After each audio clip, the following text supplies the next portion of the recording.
Welcome to Sky High Coaching Conversations. I'm Janelle Ryan, global personal coach and author of Become Extraordinary, joining you from the coastline of Australia. This podcast is raw and unedited, just like life. I work with high-performing professionals, entrepreneurs, and elite athletes who are ready to expand their minds into new ways of thinking, create what once felt impossible, and lead themselves and others with confidence. If you're a self-led human who loves growth, truth, intuition, and a lot of laughs, you're in the right place. I'm so happy you're here. Let's dive in.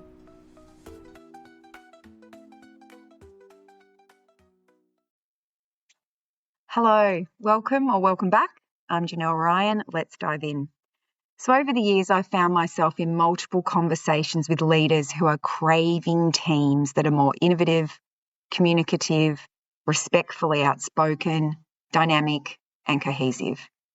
They've grown really frustrated with team meetings that are filled with automatic agreement, usually to their ideas, or even worse, silence. They dream of meetings filled with robust conversation, constructive feedback, new ideas, collaboration. Oh, and will someone please disagree with them or suggest a better way just once?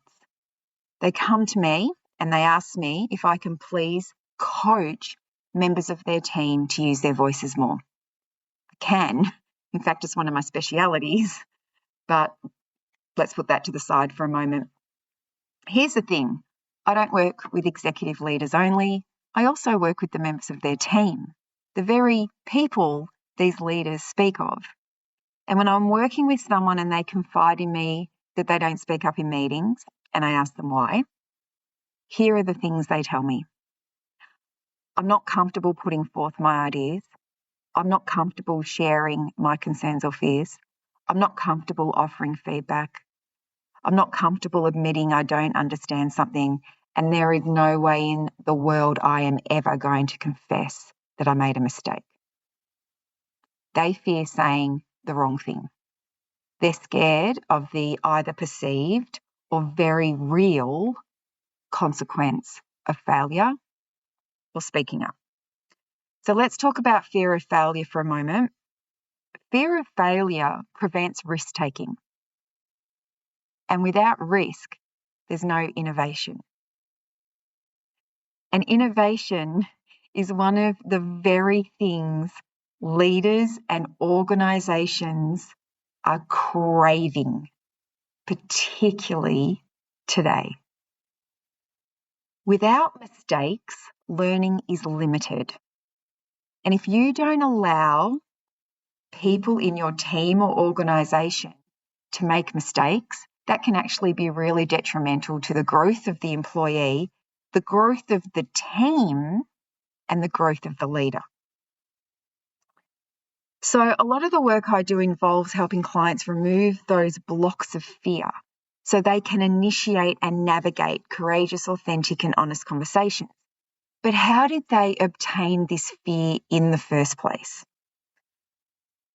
Often it's by working with leaders who haven't learned how to create a psychologically safe environment for them. So I want to move into a personal story now. Everyone remembers their first job and their first boss. My first full-time role was a newly created position within a family business. It had experienced exponential growth. There was only one person doing admin and they called him the office manager. It was a man. And they decided that the workload was too great for him and it was time to bring someone else in. So they brought me in. They hired moi. I was probably 10 years younger, 15 years younger than this man. And unfortunately, this office manager was not happy with my appointment. He didn't agree that they needed someone else in the office. He felt that he could handle it all. And because he was not happy with my appointment, he handled it. He handled working with me, supervising me in a really disappointing way. There was no training, there was no coaching. It was really detrimental to my learning, my development, and also my ability to do my job. And I was so scared and so nervous. It didn't take long for me to learn that my ideas were not valid. I was not to speak unless necessary, to second guess everything I did, which just meant I made more mistakes, to cover up the mistakes I made, to never stand up for myself, and to just do what I'm told. So it became important in my mind to never show vulnerability, to never put myself in a position where I could be criticised, scolded, laughed at, and let's be honest, yelled at. I learned that being at work required applying a suit of armour, which I put on every morning, and I carried that suit of armour from one role to the next. It was heavy, it was uncomfortable, it affected how I showed up every day, how I navigated hallways, what I did in meetings, even how I turned up to social events. But here's the thing, it protected me really well. Now, I wasn't aware of it at the time, of course, but I now know that I didn't feel psychologically safe at work. And it wasn't until about 10 years later, I was working with an amazing leader, and he showed me that I could remove my armour. I'm so grateful to him. He showed me that I was safe to make mistakes, to put forth my ideas, to speak my truth, to debate points of view. I was actually allowed to do that. I was safe to show vulnerability. I am so grateful that I worked for that man. So let's talk about what psychological safety is. Professor Amy Edmondson from Harvard Business School. Look, I made a mistake. Harvard Business School. She coined the term psychological safety, and she defines it as a belief that one will not be punished or humiliated for speaking up with ideas, questions, concerns, or mistakes. And Harvard Business School's more recent research keeps strengthening the case. Psychological safety is still connected to strong team performance, but it's also being linked to lower burnout and better retention. And this tells us that it's not only a leadership performance issue, it's a sustainable leadership issue too. So how can you, as a leader, or even a colleague, create a psychologically safe environment for your team?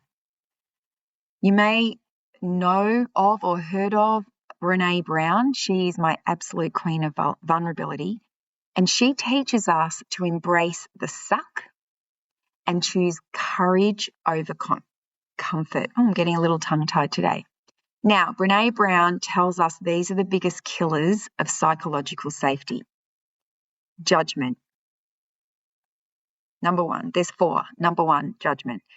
Judgment shuts people down really quickly. The moment someone senses they are being assessed, dismissed, or subtly criticised, honesty usually disappears. Number two, giving unsolicited advice. Giving advice too quickly can send the message that fixing matters more than understanding. People often need to feel heard before they're ready to hear solutions. Number three, interrupting. Interrupting tells people, even unintentionally, and I think we can all say we've been guilty of this from time to time, interrupting tells people that their words are less important than yours. And if you keep doing this over time, it teaches people to edit themselves or stop speaking altogether. Number four, sharing outside the team meeting. Oh, it's a big one. Sharing what was said outside the meeting, not even a team, not just a team meeting, but individual meetings, one-on-one, where people will often be more honest and more vulnerable. So let's just call it sharing out time, the meeting. Sharing what was said outside the meeting breaks trust at the very moment trust is trying to grow. If people suspect their words will travel beyond the room, oh my gosh, they're naturally going to become more guarded. You would too. Maybe you've been in the situation. You know what it feels like. So Brene also gives us the top 4 tips to create psychological safety. And you can begin implementing these today if you wish, with your team, if you're in a leadership role, or with your colleagues or with your clients. Number 1, active listening. Giving someone your full attention so they feel genuinely heard, not managed or half listened to. Number 2, staying curious. Being open instead of defensive and being willing to ask rather than assume. Number 3, being honest, telling the truth with care. So trust is built on what is real, not what is easy to say. And this can be a balancing act for leaders because sometimes there are things that we cannot share. We do not have the authority or the permission to do so. But we can be honest and tell them we have some information we're unable to share right now, but as soon as we are able to, we will. Like, the more honest you are with your team, the more they will trust you and greater psychological safety you're going to build within that team. And keeping confidences, like leading on from what we talked about earlier. Treating what is shared with respect so people know their openness is safe with you. Now, if you're a leader, I urge you or encourage you to take a moment and consider, do I listen without actually hearing my team? Do I just nod, biding my time until I can get back to my long to-do list? These are questions I'm often asking. By the way, these are questions I'm often asking leaders I work with. I'll say it again because I interrupted myself. Do I listen without actually hearing my team? Or do I just nod, biding my time until I can get back to my long to-do list? Do I seek to understand? Am I curious? Do I ask questions? Dive in to learn more? Do I walk my talk? Am I open to feedback on how my actions affect my team? Am I honest with my communication and feedback, even if it makes me uncomfortable? Am I clear? Brene teaches us clear is kind. Am I clear? If someone confides in me, are they certain I will keep their confidence? Do we have an agreement no one speaks of anyone else outside a team meeting?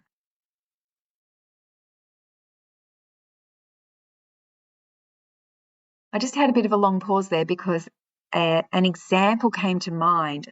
I know a leader who is very successful with every organisation she goes into, and she's a CEO, and these are large organisations.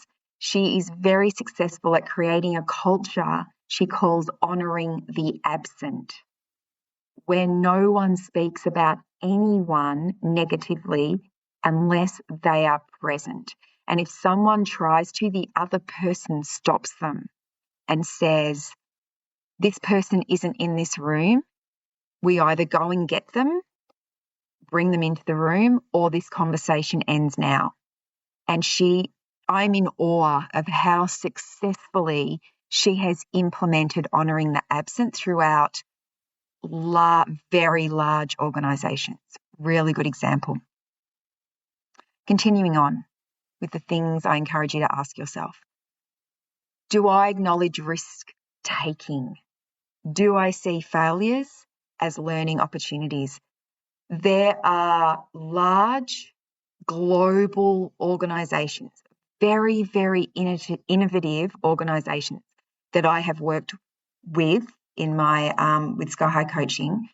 I work with members of their teams who they're global, they're innovative, they're household names. They are always inventing. And one of them in particular, I know, not sure about the others, but one I do know has a 25% failure rate. So they know that 25% of new products they create or new services they offer will fail.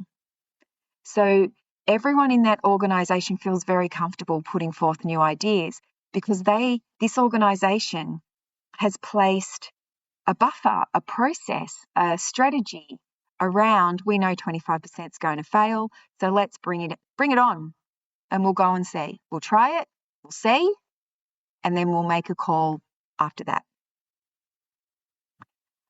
So yes, do I acknowledge risk taking? Do I see failures as learning opportunities? When clients come to work with me, we fail big, we fail fast, we get it behind us. Because there is something there for us to learn, and that growth or that pivotal moment or that learning moment or that expansion moment was in my client's future. So we want to get it behind us as quickly as we can. We fail big, we fail fast, we learn from it, we get it behind us. The biggest failures we experience in our lives, and I'm sure you'll agree with me, you'll have your own examples, they're the things that we will never do again, aren't they? Oh my gosh, that was so huge. I messed up so badly. I will never do that again. And final question, do I consider every idea and acknowledge the input, even if that idea is never brought to life? Do you acknowledge that someone brought you an idea? You're not going to roll it out, but do you acknowledge, consider, and thank? So these are the questions worth asking yourself and your team if you have the courage to receive the feedback. Ask them, do you do these things? Have you or are you creating a psychologically safe environment for them?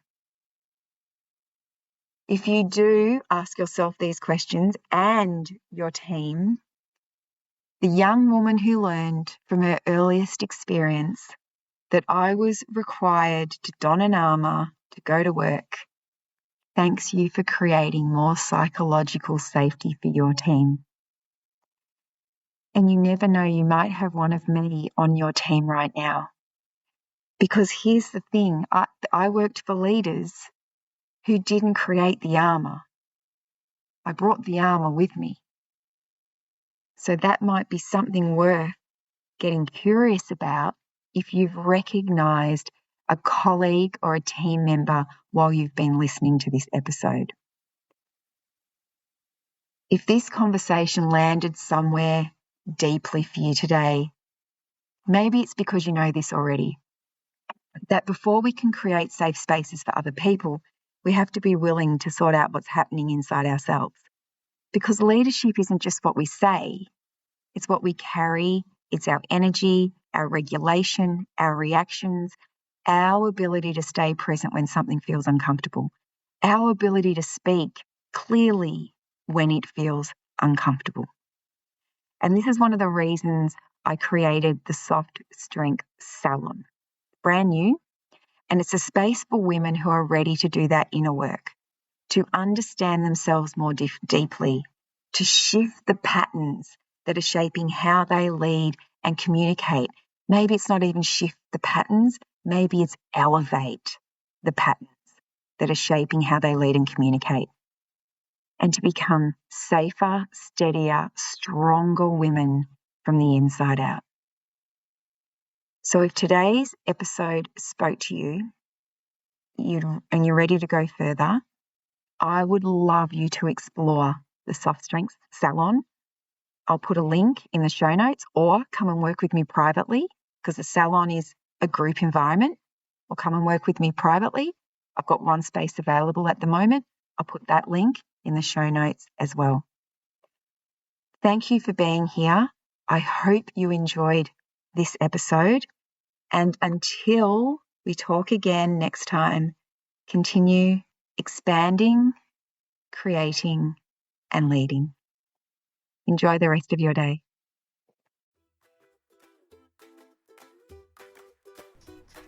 Thank you for being here for another Sky High Coaching Conversation. If today expanded something in you, trust it and allow it to lead you to your next step. Take what landed, leave what didn't, and keep creating the life and vocation that feels unmistakably yours. Until next time, keep expanding, keep creating, and keep leading with clarity, courage, and a little magic.